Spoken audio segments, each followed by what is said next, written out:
For many years, I believed that showing emotions as a man is a sign of weakness. Problem was, I'm a very emotional man.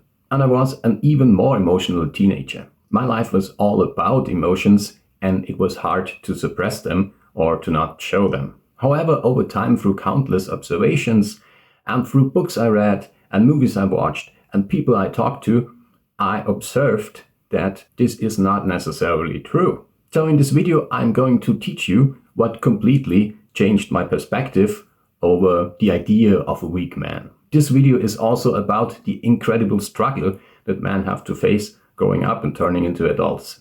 And even men like me in their 40s are still struggling with their own weaknesses and how to communicate them to the people around me. The content of this video will be challenging, but it will be worth watching it. Useful Thoughts Video Podcast. So let's start from the beginning. What if everything you have learned about masculine strength was wrong? We have been told that men should be stoic and unbreakable and brave and bold. But the problem here is men are also just human beings and they have a heart and a soul and emotions. So let's talk a little bit about male vulnerability. Chapter 1, the mask of the manhood.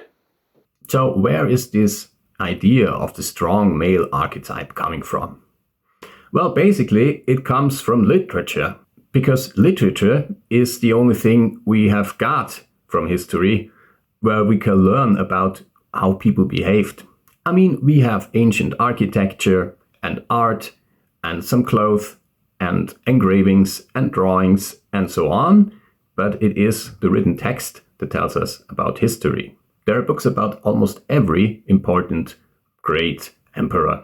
In school, I had to translate Latin books written by Julius Caesar or Cicero or Nero into my own language. I do not think that Julius Caesar was a real alpha male, but he was certainly a man of great power.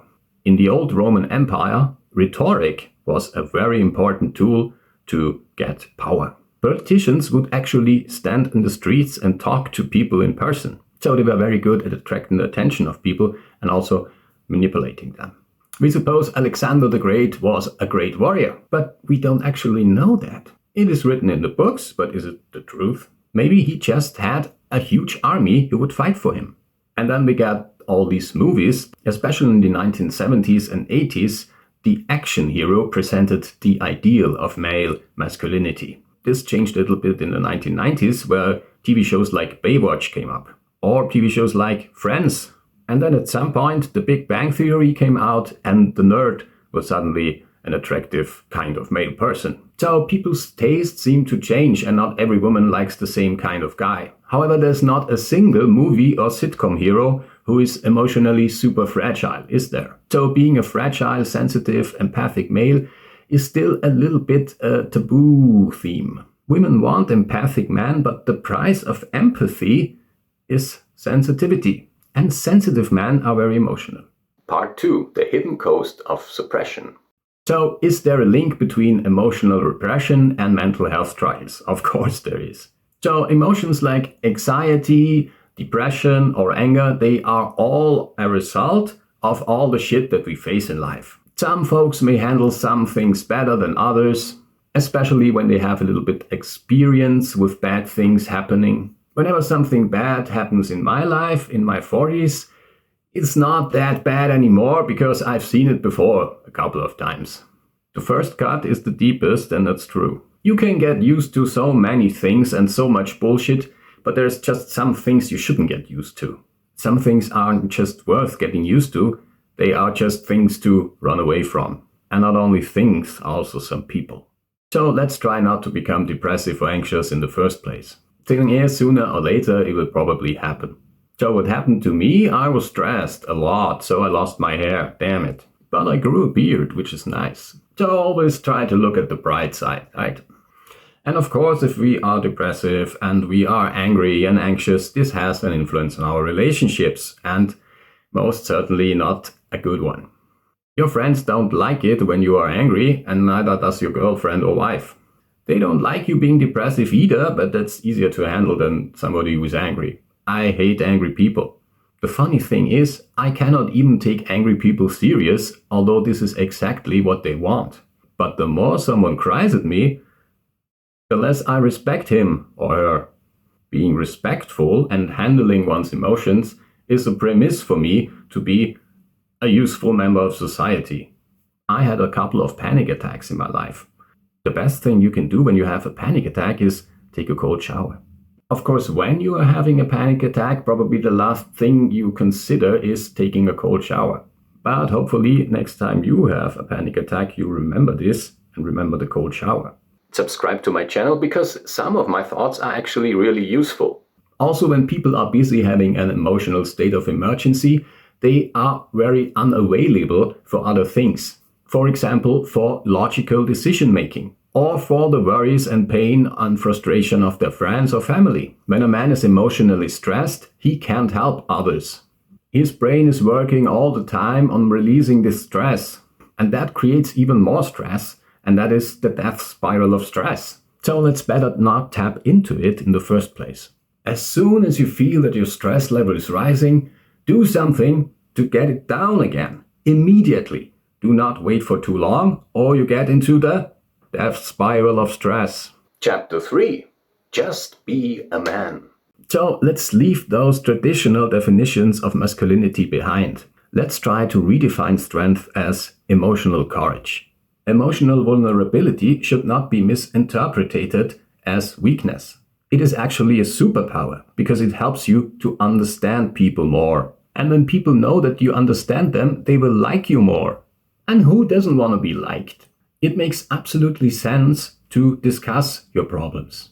It will help other people to understand you better and maybe to understand themselves better and what they did to you. Talk it out. Speak about it. Your vulnerability actually deepens your friendship, your romantic relationship, and your family bonds. And this will have a ripple effect on future generations. If you are an empathic father, your son will become an empathic father as well. There are some problems that you can discuss with female persons, and there are some male problems that you can only discuss with other dudes. I talk a lot about my emotional problems with my female friends because they are just more open to talk about emotions. Women like to talk about emotions. They just don't want their boyfriend to be that emotional. You can also talk with other men about emotions, but it's a little bit more difficult. You need the right kind of dude to talk to. And you also need the right kind of mood. The good thing is there are safe spaces for men. They are called pubs or bars. So when you feel you need to talk about your emotions, get a group of men you know together and go for beers. Because beer has a calming effect on your nervous system and that will release the stress immediately. And the conversation will do the rest. Chapter 5. The new era of masculinity.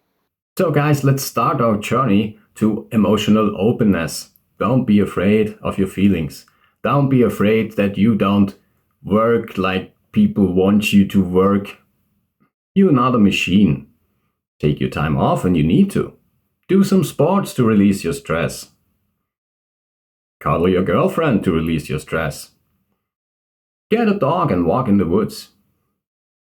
Read some books, listen to some nice music. Whatever it is that lowers your stress level, do that every day for at least a couple of minutes. By avoiding people that stress you and by opening up to people who you feel attracted to in what kind ever, will also have a collective benefit. Because when you are there for others, others will be there for you as well. So question all these norms. We need to do some changes in this society or the world will fall apart.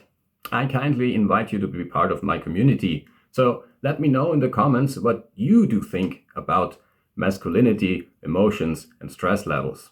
Also subscribe to the channel to see me again in the future. And that's it for today. Thank you for listening. And as always, Boys Don't Cry was a 1980s song. See you in the next one.